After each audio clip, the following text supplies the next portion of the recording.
On va parler de Carole Cadwalader. Elle avait fait une enquête qui avait fait beaucoup de bruit parce qu'elle avait démontré qu'en fait, l'élection, d'abord l'élection de Trump, mais avant le Brexit, avait été complètement manipulée en utilisant la technologie des publicités sur Facebook, en utilisant du big data.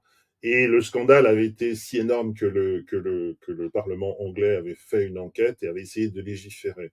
C'était en 2019 et c'était en fait la répétition finalement des méthodes qui ont permis à Trump d'être élu aux États-Unis, avec derrière un milliardaire de la tech déjà, qui avait financé sa campagne et financé finalement un système de hacking des datas qui étaient sur Facebook en utilisant une faiblesse du système de Facebook.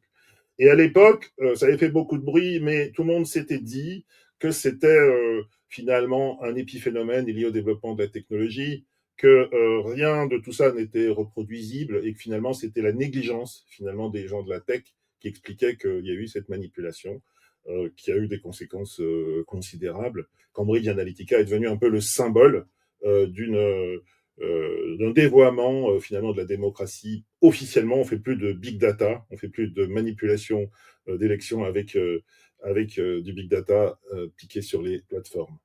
La réalité est beaucoup plus compliquée et c'est pourquoi Carole Cadwalader a voulu venir parler en 2025 avec un message qui est assez brutal. I've been feeling a lot of panic and fear about this talk. And not just for the normal reasons of public speaking, although that's there too. Voilà, elle est très émue, But hein, it's ça se voit. also because I want to say something meaningful, and I've been overwhelmed by the enormity of what is happening right now.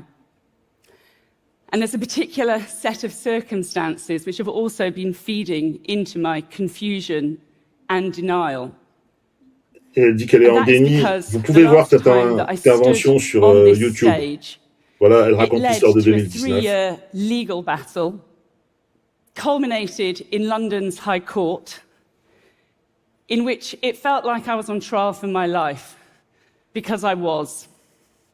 My career, my reputation, my finances, even my home was on the line.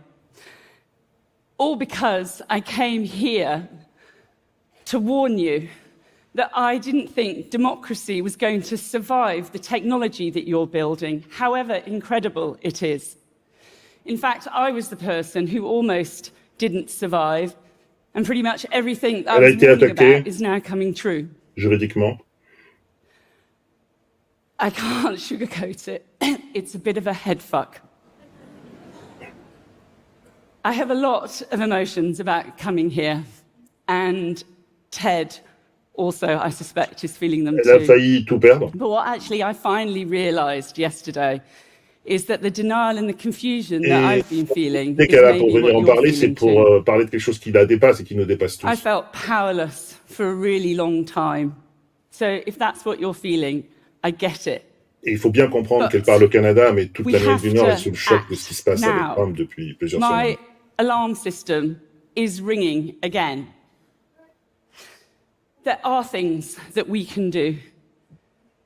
In my case, I survived, and you will too, but it's by learning how to fight back.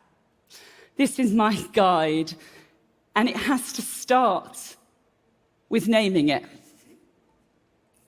It's a coup. I know you probably don't want to hear that, and especially here, but we can't fight it if we can't see it, and we can't see it if we don't name it. Elle dit qu'en fait, elle n'en a pas, comment dire, les preuves formelles, mais tout ce qui se passe depuis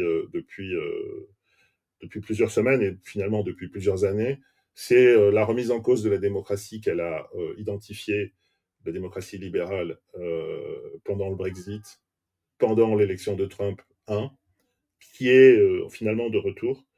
Mais cette fois-ci, les acteurs sont conscients de ce qui se passe. Et pire, ils sont à la fois participants et otages. Ces journalistes anglais et anglo-saxons n'ont pas simplement des codes d'éthique comme partout.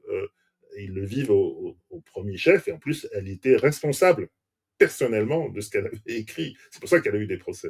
Mais ça a été Alors, beaucoup plus loin. théoriquement, c'est le directeur de la publication qui est responsable de Voilà. ce qui est Et écrit, hein. voilà. Et ils l'ont Mais après, elle attaqué. a eu une campagne personnelle contre elle, Exactement. pour la toucher à titre Et personnel. pour la faire taire. Et c'est ça aussi Mmh. qui est exemplaire dans son histoire, c'est qu'elle a dû se battre. Alors, il y a eu une pétition, il y a eu 30 000 personnes qui ont donné ce qu'ils ont pu pour qu'on lui paye une défense.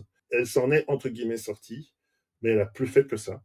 Et elle a Mmh. l'impression, malheureusement, que le cauchemar continue. Il faut raconter ce qui lui est arrivé. Oui, car Revenons, ce sont les mêmes protagonistes, bien sûr, puisque, Cambridge Analytica, c'est Steve Bannon et son projet politique, exactement. alimenté par la data de Palantir, Peter Exactement. Thiel. Et Donc l'histoire continue. Et l'histoire des données piquées à Facebook pour targeter les électeurs américains. Exactement ce qui s'était passé dans Pays de Galles, et ça c'est là d'où venait son enquête, où on avait visé tous les gens qui avaient peur de l'Europe et de l'immigration, avec des techniques de peur, pour les faire voter. Mais les spots avaient disparu.